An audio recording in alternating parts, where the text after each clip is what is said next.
Paseksiu tau pasaką apie tavo minčių sodą. Įdėmiai įsiklausyk, nes šita pasaka yra apie tave ir kaip gali susikurti savo minčių ramybės oazę. Bet pirmiausia įsivaizduok, kad esi nuostabaus grožio sode. Jame auga tūkstančiai įvairiausių žiedų, gėlių, krūmų, lapų.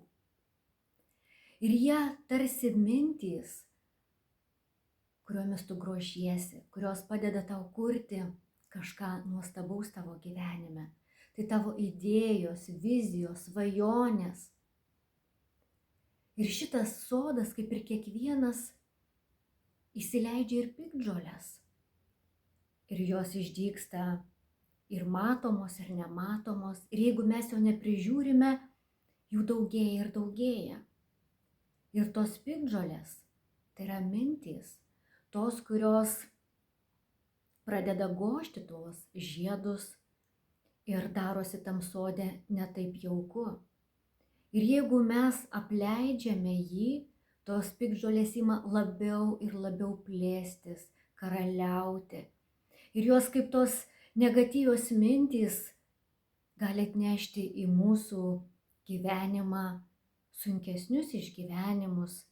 Ir jos užpila tokiais klausimais, o kas jeigu tau nepavyks? Arba tu dar per silpna, tam reikia to ir to, tau dar nelaikas. Tu norėčiau, bet negaliu. Ir šitos piktžolės, jos labai gausiai siejasi. Ir jeigu mes kaip sodininkės nesiemame jų ravėti, jos gali pradėti karaliauti šitam nuostabiam sode ir pradėti jį valdyti. Ir tu gali savo darbštumu, savo pastabumu ir noru prižiūrėti tą savo sodą ir susikurti jame savo minčių ramybės oazę. Ir kaip tai padaryti? Taip, piktžolės tiesiog tarsi automatiškai siejasi, juk niekas jų nesėja. Kaip ir mūsų mintys, jos nuolat yra su mumis ir daugybė jų yra automatiškai dieną naktį. Ir tas srautas begalinės.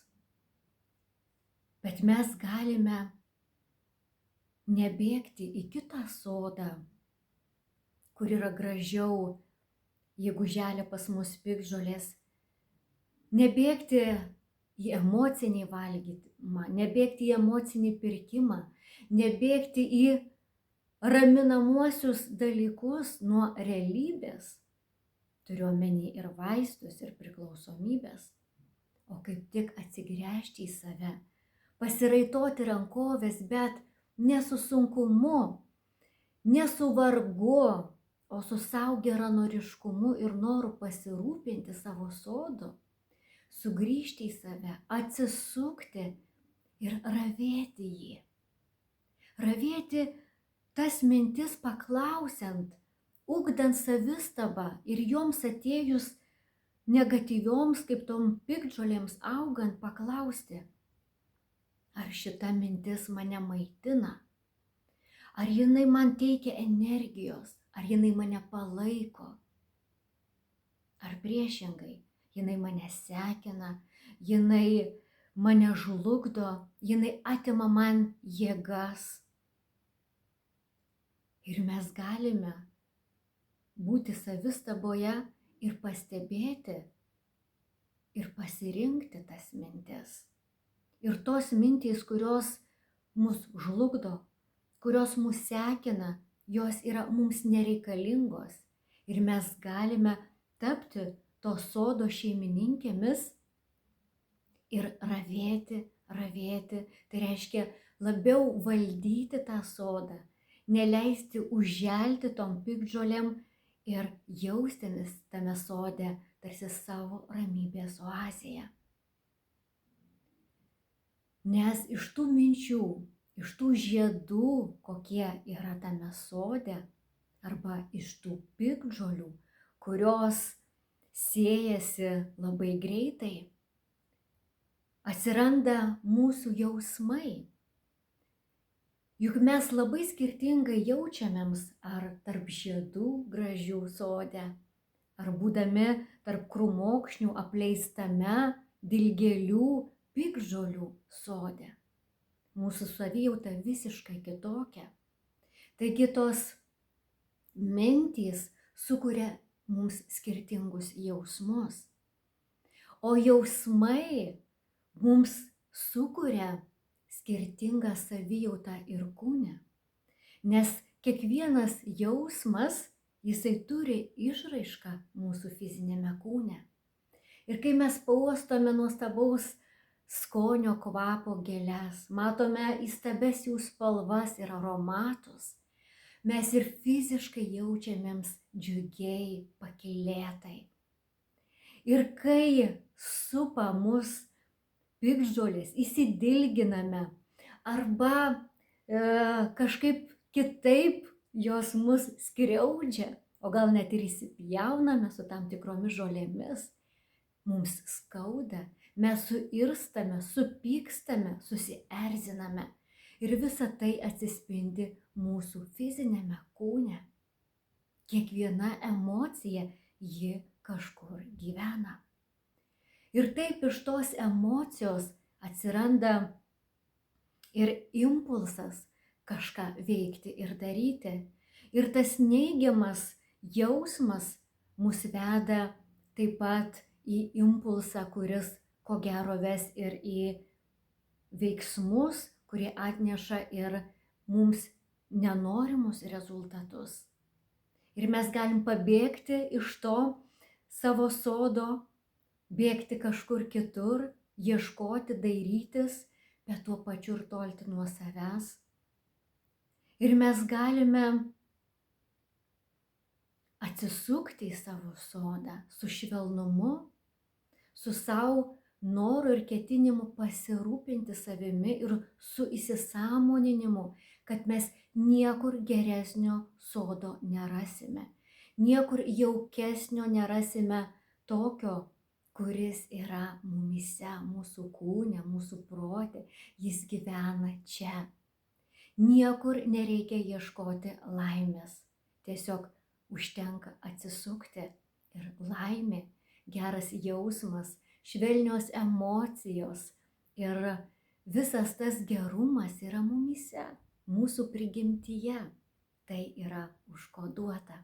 Kiekvienas gimstame su nuostabiu sodu ir niekada nevėlu jį pradėti ravėti, gražinti, gerinti, perkomponuoti įvairius gėlynus, išrauti piktžoles, susikurti savo suoliuką, oazę, kur galima ramiai visuomet sugrįžti į tą jaukią, saugią, vidinę ramybės oazę. Ir kai joje gera, net ir susidūrus su liūtimis, vėjais, kurių neaplenkia ir sodas neišvengia įvairių oro stichijų, bet tie augalai gali tiesiog atsigerti tos gaivos, išbūti tame sunkume, tame vėjyje. Ir kai mes turime tą įprotį karts nuo karto ravėti, būti tame savo sode, nebėgti ir neieškoti geresnio pas ką kitą, pas svetimą yra geriau, jaukiau, o tiesiog prižiūrėti savąjį.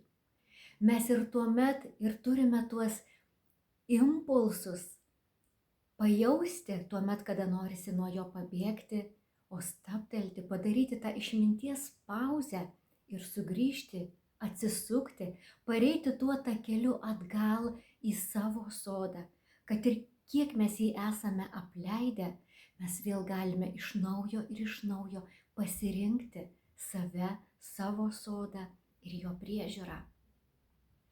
Ir tuomet iš noro pasirūpinti savimi atsiras tie geranoriški impulsai ir veiksmai, pagal tai, pagal kokią viziją mes matome tą galutinį savo sodo variantą. Ir jis gali būti japoniškas, jis gali būti bet kokios šalies, jis gali keistis, bet svarbiausia, jis visuomet bus jums jaukiausia, jūsų minčių, jūsų saugiausios vietos pasaulyje oazė.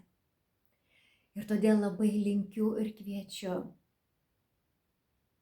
su švelnumu savo, su rūpesčiu, tapti savo sodo valdove, savo sodo šeimininkė, kuriuomet jūs mėgaujatės jį ravėdama, prižiūrite, komponuojate spalvas, atnaujinate ir visuomet grįžtate į jį,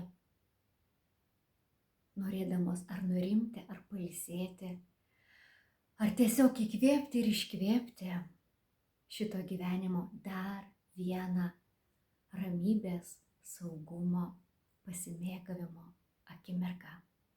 Nes nėra nieko unikalesnio, nieko artimesnio ir nieko jums